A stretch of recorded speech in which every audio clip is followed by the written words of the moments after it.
Aromatase plays a major role in hormone switching. Aromatase alters testosterone to a carcinogenic form and is responsible for hormone switching.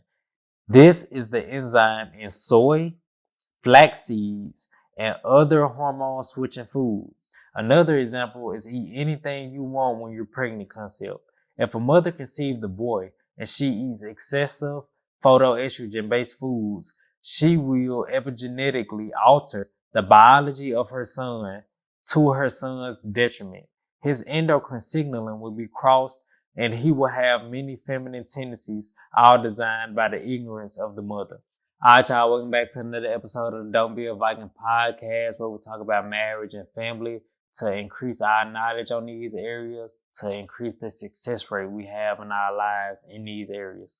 Today, we're going to start a little series that I wanted to start for a little while, and we're going to title the series, Why It's Important for Parents to Be Educated. Now, on this specific episode, we're going to talk about how us being uneducated about food specifically leads to us feeding our children and babies food and formula for the smaller babies that will increase the likelihood of our young men being emasculated through the foods we feed them.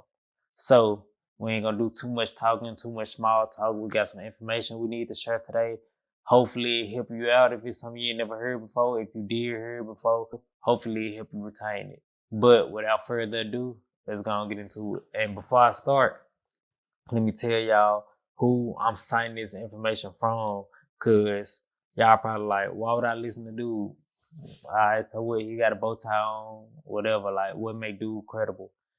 What make me credible is the people I learn from, is my teachers. That's what make me credible. And what make my teachers credible, I study from different scholars. They got their doctorates.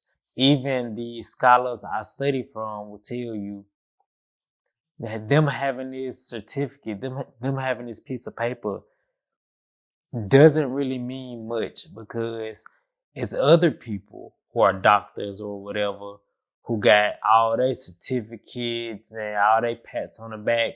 And with the knowledge they have, they do things that are destructive against us.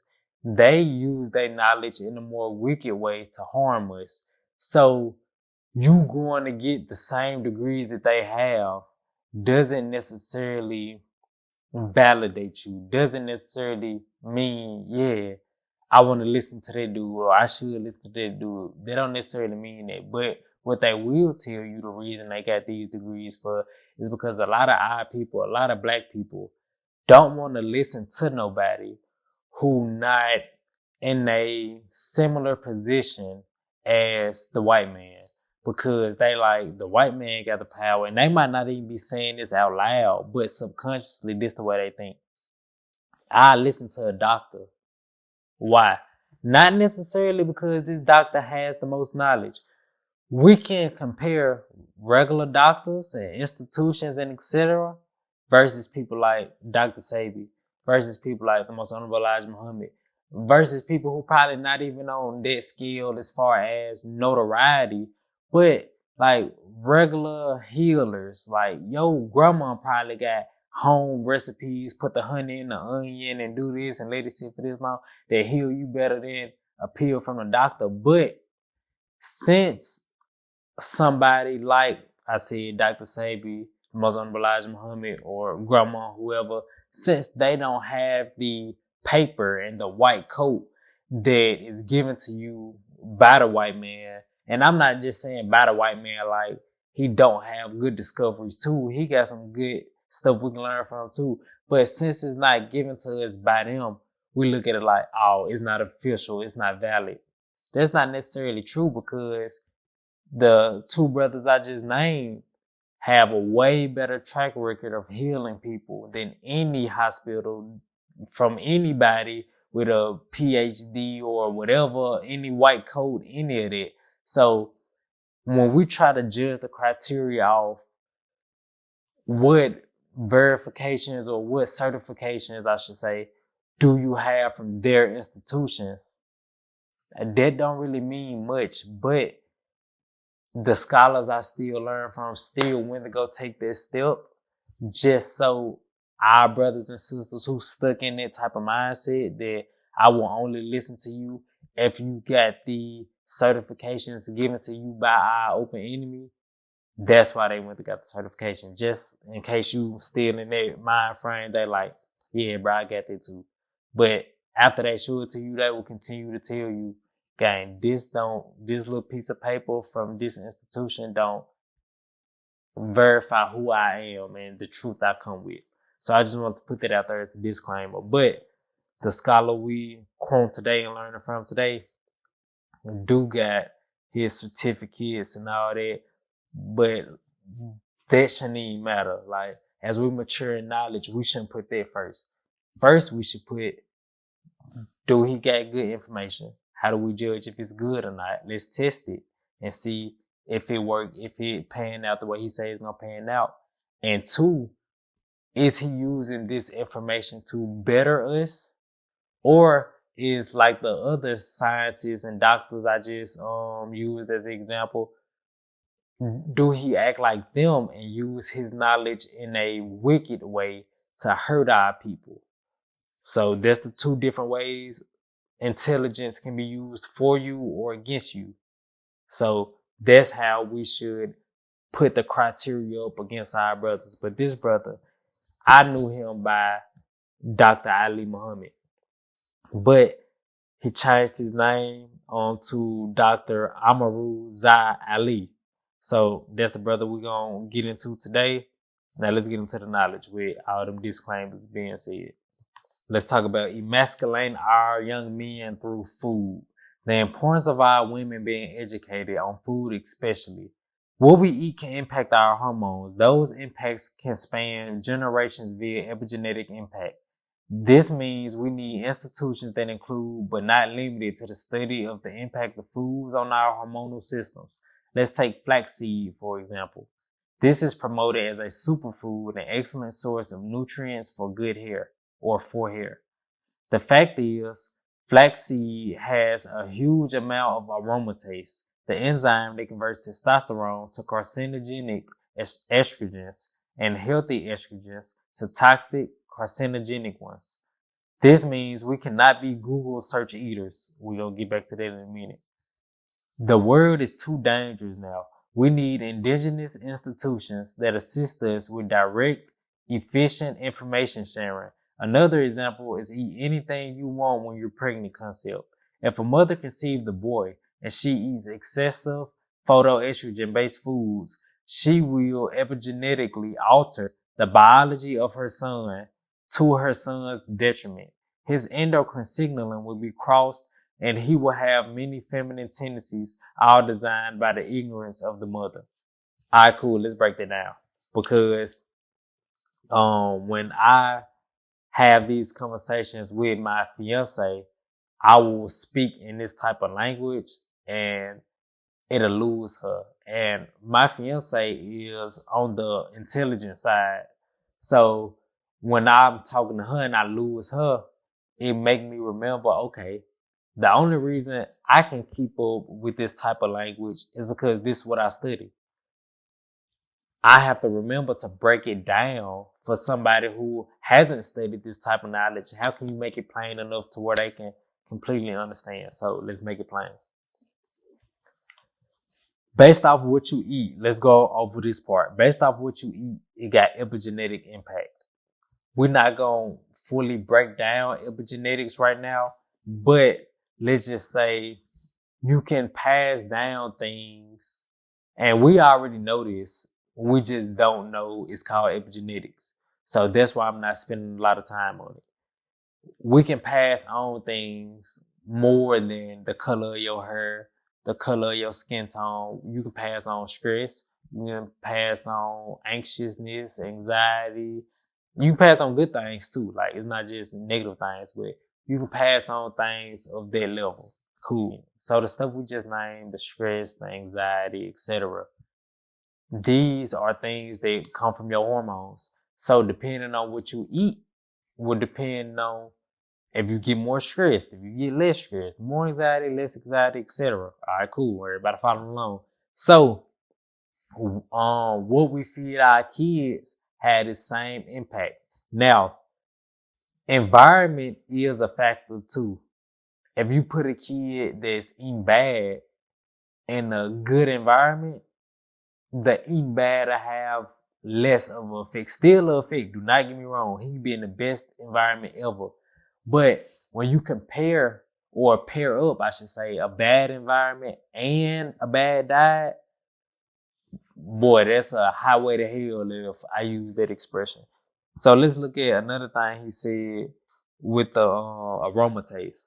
So aromatase basically is a sex changing hormone. Is it a hormone? For lack of a better word, if it's not a hormone, I'm gonna say hormone because you'll still get what I'm saying throughout the sentence. So aromatase is a sex changing hormone. When a man gets aromatase in him, it is quite literally turning him to a female, and vice versa. If a woman gets aromatase in her system, that will change her literally to a man. Now let's be realistic. It's not like I eat some with some aromatase and in the next 30 minutes or the next day I completely turn into a woman. Come on, like we're gonna be realistic in our thinking. So I should better say to somebody who trying to take it too literal, it starts that process on a small level. And the more aromatase goes into your system, the more that level, the more that process increases until it can literally get you on that track to he was a regular man. Now he more not only on the feminine side with his tendencies, biologically, he less of a man than he was. So let's go into like what foods do this. He gave an example with flaxseed. Now, he said we can't just be Google search eaters. This is the part I wanted to get back to. Because a lot of our people probably don't read. And I'm not saying a lot of our people are not intelligent. I know a lot of intelligent people that don't read. You might not read because I can speak for like me personally. I read books like these. It got like what? Like almost 400 pages in it. But if you somebody with a whole family, steady work life, etc., you got your hobbies, everything, I'm not gonna lie, it might take you quite a while to finish, a 400-page book. And it's just one book. Yet alone, you read this book, then this book mentions something else you gotta study to fully understand this book. You read that, bruh. By the time you completely understand, and I wouldn't even say completely, by the time you get a good grasp on one topic, you had to go through about 10 books. You know what I'm saying? So I'm not saying our people don't read because they ignorant. It's a multitude of reasons why people don't read. But hey, regardless, our people don't read. So instead, bam, we'll just Google search it. And just like I was saying earlier, how we got a bad thought process about, man, I can't trust them if they ain't got their PhD or whatever, if they ain't go to this institution, that institution. We feel the same way about Google. Like, Google said it's wrong, but Google said it's right. So I'm going to roll with that. That's ignorant, bro. We got to grow out of that understanding. So I say that to say, he said flaxseed is promoted as a superfood. Cool. Then he go on to say flaxseed will contain aromatase. Now, if you Google flaxseed or soy, because soy got these same phytoestrogens. Phytoestrogen, like I said, let me break it all the way down for somebody who don't study this, all this new to them. Phytoestrogen is, I think photo come from plant. I'm going to put it on the screen if that's right. If that's wrong, I will still put it on the screen to correct myself.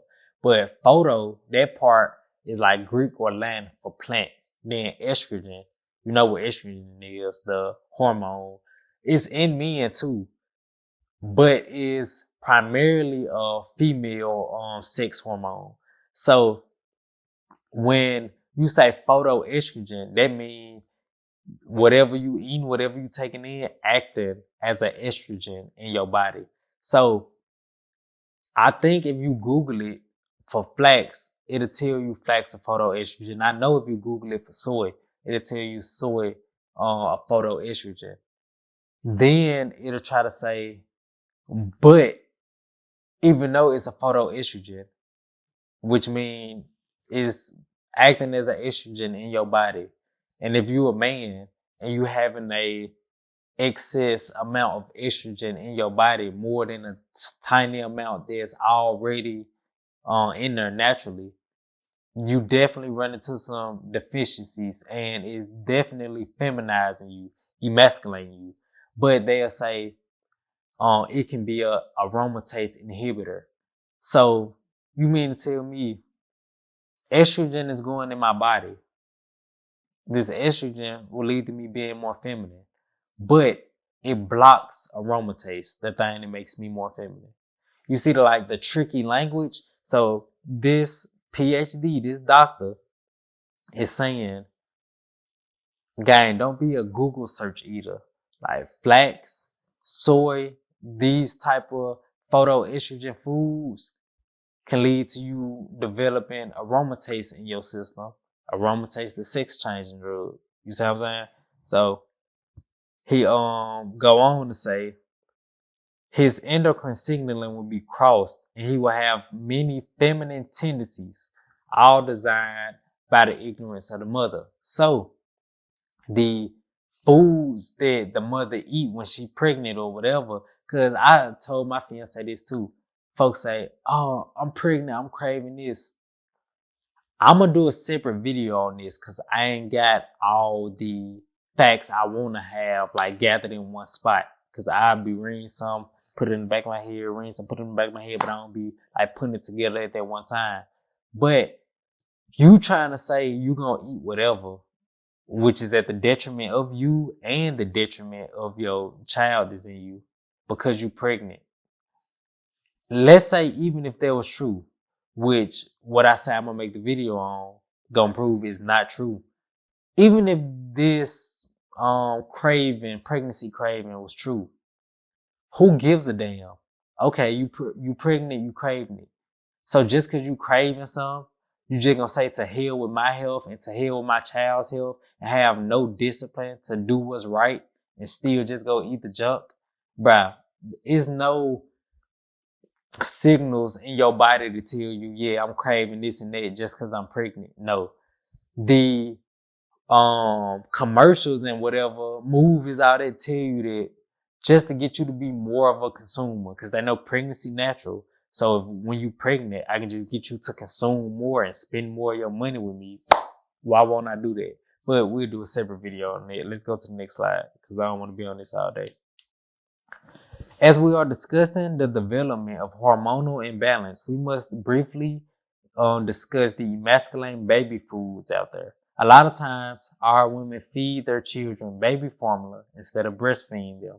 These baby formulas are harmful to our babies, but they are sold to us by people we don't know who are our enemies, so we buy them. Since our babies don't instantly die after drinking these formulas, we think it's okay, which isn't true at all. Soy is a consistent ingredient in baby formulas, so let's look at the harm it causes. Remember how we just said about flaxseed. Flaxseed got harmful properties to us. Flaxseed, according to Dr. Ali Muhammad, I know this ain't his name no more. I'm just used to calling him that. So bear with me if I call him that throughout this video because I don't remember by heart his new name yet. But how Dr. Ali Muhammad was saying, flaxseed contain these photoestrogens. Flaxseed leads to aromatase. Soy has a lot of these same properties. So if our babies just came out and we feed them soy, we create a hormonal imbalance with our young children by as soon as they come out feeding them this formula with soy. Let's look at how harmful this is. We already just talked about it on the first part. It put more estrogen in their body. It feminizes them. You emasculate the son. He can grow up to not only have feminine tendencies, but a more feminine biology. Let's look into it a little bit deeper. Aromatase plays a major role in hormone switching. Aromatase alters testosterone to a carcinogenic form, and is responsible for hormone switching. This is the enzyme in soy, flax seeds, and other hormone switching foods. Feeding your boy soy can impact his masculinity and in other regions of the male chromosome, his fertility, propensity to later get prostate cancer, and other deficiencies. So it's not only his masculinity, it's his fertility, and it opened him up to different deficiencies like prostate cancer and etc. So I don't want to go too long into this video. So we're going to try to wrap it up. We're going to make everything make sense. We have to be educated as young adults, as even older adults, parents, aunties, uncles, grandparents, etc. to be careful not only what we eat, but the reason I didn't make the video about what we eat and make it about us, it is about what we eat too. But the reason I didn't put the focus on us is because a lot of people say, oh, I'm this old, oh, I'm that old. I've been doing the same thing for 30, 40, 50 years. It ain't killed me now. And I'll be alright. Like, Dr. So-and-so don't know what they talking about. Okay. So that's why I didn't even take it there and talk about your bad habits. That's why I'm trying to talk about the kids. You should care about the kids. If you don't care about yourself, you gave up caring about yourself. So this video pointed out the importance of why we should take it upon ourselves to educate ourselves on the science of foods so we won't put our youngins in a detrimental state by feeding them different things. Like, we're going to stick with these examples because I don't want to say other examples and confuse you on this, that, and third. So we should be educating ourselves on, all right, these ingredients contain soy. These ingredients contain flax, or this person said soy good. This person said flax good. Cool. If we start educating ourselves on it, then we're able to look into, I'm not going to feed my kid this. I'm not going to feed my kid that. And we can save our children. In this video, we more specifically talked about our young men from being emasculated. We're going to do some more videos, and I might as well going to do them today. We're going to do some more videos on the attack on masculinity, how our masculinity is under direct and intentional attack through foods, like we just talked about here, through propaganda, through different role reversal things going on in our society. We're going to talk about how not only the attacks come, but the purpose of the attacks, who the attacks are by, and what we can do to defend ourselves against the attacks. Now, and I done skipped a lot of stuff in this video. It's a lot of stuff just on this topic alone I couldn't say, because y'all to see on the way I title stuff or stuff I say or don't say, leave out or whatever. I'm not trying to get my account deleted. I'm not trying to get shadow banned. I want to continue to grow the following to reach as many people as possible to share this information. So since I'm not trying to get shadow banned or nothing, it's stuff I can't say on YouTube. It's information I can't talk about on YouTube. I'm trying to tiptoe and walk on eggshells to still get the information out there, but not get shadow banned. So if you want the real, raw, and uncut, don't leave nothing out type of information that we can really just, bam, for lack of better expression, let our hair down and really get into what we need to get into, then comment your email down below under the video. Or if you don't want your email out, I'm going to put my email in the description. Hit me up. Let me know you're trying to get the information, you're interested in the information. I'm not going to send the information out individually to everybody right now. I feel like if I'm not creating a big enough demand for it, then I'm going to just like sit on it right now, try to create a big enough demand. And when I feel like, okay, this is a decent amount of people, I'm going to package everything up, send everything out, and I'm going to go from there, try to keep that going. But with that being said, y'all, I appreciate y'all tapping into this episode of the Don't Be a Viking podcast. I'll holler at y'all on the next one. Yes, sir, Ski. Oh, wait. And just in case you want this information, I told y'all who wrote it, but the name of this book specifically that I got it from is called The Power of Six by Dr. Ali Muhammad. Let me stop calling him that. Let me call him by his new name, official name, by Dr. Where is it? Amaru Zai Ali. And the book was like $80 or whatever. That's the ebook. It's like $80. The real one, uh, I don't know how much it was. I know it's more than $80, so I just got the ebook. But y'all can go check that out, get the information for yourself. But to make it easier for you, I get the information, I read everything, bring it to y'all in video form. Cause like I said, I know a lot of our people don't got the time or whatever to read. So if you like what you heard today, make sure y'all come back, check out some more videos. We're gonna keep getting this knowledge out. Then after we get this knowledge out one-on-one, where we can really break it down, go into it, we're gonna bring some young women on the podcast like we do frequently. And we're gonna talk to this information about them, see where they headed. All right, now y'all gonna do y'all thing.